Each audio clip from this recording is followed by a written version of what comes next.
तुमच्या दीक्षा दिनाच्या निमित्ताने सांगा ना काका काहीतरी. तुमचा एक मिनिट मी अनम्यूट करतो. अनम्यूट करा काका, अनम्यूट. तुमचा आवाज नाही येते.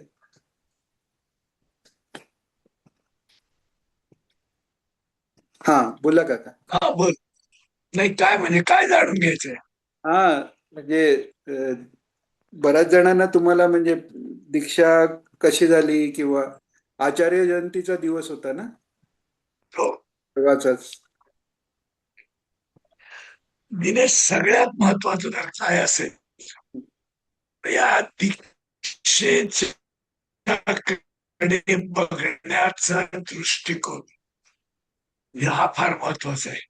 आज जसं आपल्या इथे एखाद्या रस्त्यावर ते हे वाटतात ऍडव्हर्टाइजमेंटचे पेपर्स काय त्यांना दीक्षा कशी झाली ते सांग. रस्त्यावर उभे वाटतात ना. काका आवाज हॅलो. येत नाही नीट.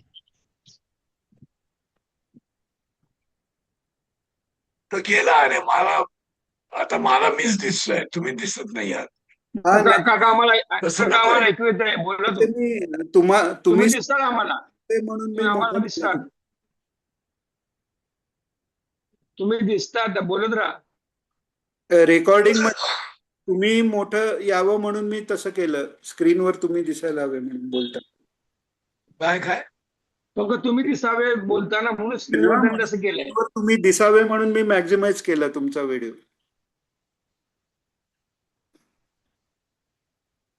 त्या गोंधळला तू परत ऍजिट आपला रस. बरं बरं, एक मिनिट.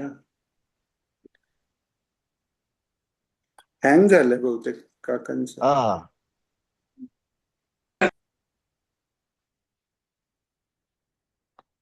होय होय.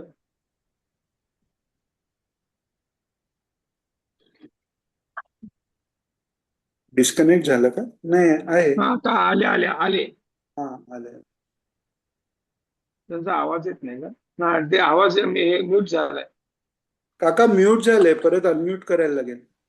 अनम्यूट करा काका, तुमचा अनम्यूट करा.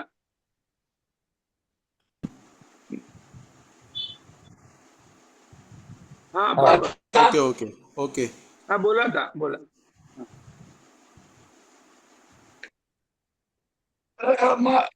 महाराजांच्या कृपेने जेव्हा या मार्गाबद्दल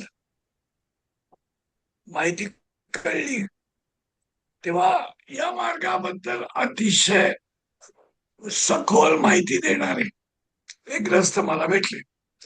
आणि त्यांची कमाई पण तेवढीच होती. कमाई म्हणजे साधनेची. ती आज आणि ते भेटल्यानंतर आम्ही वारंवार भेटायचो. भेटल्यानंतर दीक्षेशिवाय बातच नाही काही, साधनेशिवाय. आणि त्याच्यामुळे काय झालं की एक प्रकारचा बूस्ट मिळाला. बैठकीने त्यांना सकाळी भेटलं ऑफिसमध्ये गेल्यावर की पहिला प्रश्न असायचा, बैठक झाली? हो. किती वेळ झाली? काय अनुभव आला? म्हणजे नुसतं सर्वसामान्य 99.99% लोक दिनेशने दीक्षा घेतली, मधुने दीक्षा घेतली, अमक्याने दीक्षा घेतली, तमक्याने दीक्षा घेतली म्हणून दीक्षा घेतात. पण मला माझं जीवनाचं सार्थक करणारी ही दीक्षा आहे, ही भावनाच कोणाची नसते. नॉर्मली मी कोणाचं नाव ठेवत नाहीये, टीका करत नाहीये कोणावर.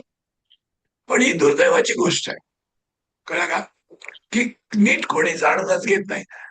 माझ्या महाराजांच्या कृपेने मला फार चांगला गाईड भेटला. आणि त्यांनी जे मला सिद्ध योग महाशास्त्र पुस्तक वाचायला दिलं ते तर अप्रतिमच आहे, अप्रतिम. योगवाणी जे आहे हे संक्षिप्त आहे, थोडस वृक्ष आहे ते. पण दुसरं जे आता मी तुम्हाला सांगितलं पुस्तक हे खूप सविस्तर आहे. हा, तुमच्यापैकी कोणी वाचलंय की नाही मला कल्पना नाही, पण ज्यांनी वाचलंय त्यांना त्याचं महत्व पटेल काय आहे ते. आणि दुसरी गोष्ट अशी होती की हे सगळं म्हणजे मी दीक्षा घ्यायच्या आधी 3 वर्ष दीक्षेबद्दलच माहिती घेत होतो. 3 वर्ष म्हणजे दीक्षा काय केव्हाही मिळू शकत होती, पण त्याच्या आधी आपण काय घेतो आहोत, आपण काय स्वीकारतो आहोत.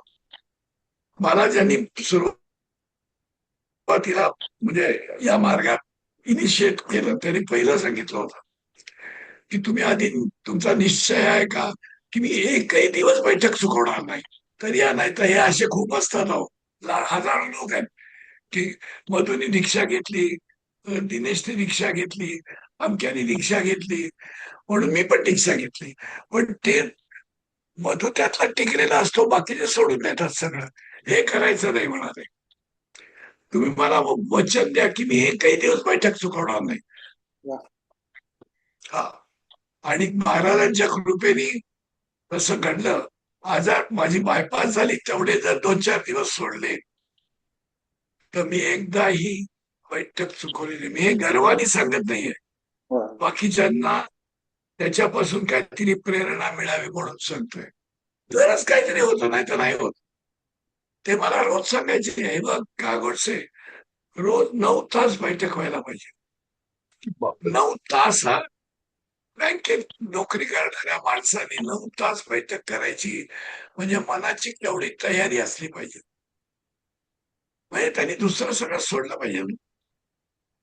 ते नेहमी सांगायचे एका म्यानात एकच तलवार राहते. कारण मला इतर सुद्धा काही भाषा शिकायच्या, इलेक्ट्रॉनिक्स, फोटोग्राफी वगैरे आवडी होत्या. ते मला म्हणाले हे सगळं सोडायची तयारी आहे का तुमची? बैठक म्हणजे बैठक. तरच यायच्यात या, नाही तर येऊ नका, नाही तर हाताला काही लागणार नाही तुमच्या. आज सर्वसाधारण माणूस, जसं मी लायन्स क्लबचा मेंबर आहे, रोटरी क्लबचा सेक्रेटरी आहे, आणखी कुठल्या याचा प्रेसिडेंट आहे, ते क्लब आहेत त्यांचे, याच्यातच समाधान मानतो. तसं मी बैठक दीक्षा घेतली, पण इतके वर्ष होऊन सुद्धा ती दीक्षा हातातून कधी निसटलेली असते हे त्या बिचाऱ्यांना कळतच नाही त्यांना बिचाऱ्यांना की दीक्षा आपल्या हातात निसटलेली आहे. त्याच्यासाठी तसाच सत्संग लागतो. हा मी सुरुवातीला म्हणून या मी तुम्हाला मार्गात केलं. आपल्या काकांबरोबर अध्यात्माचं का बोलत नव्हते. बैठक आपण सुटली कधी माझी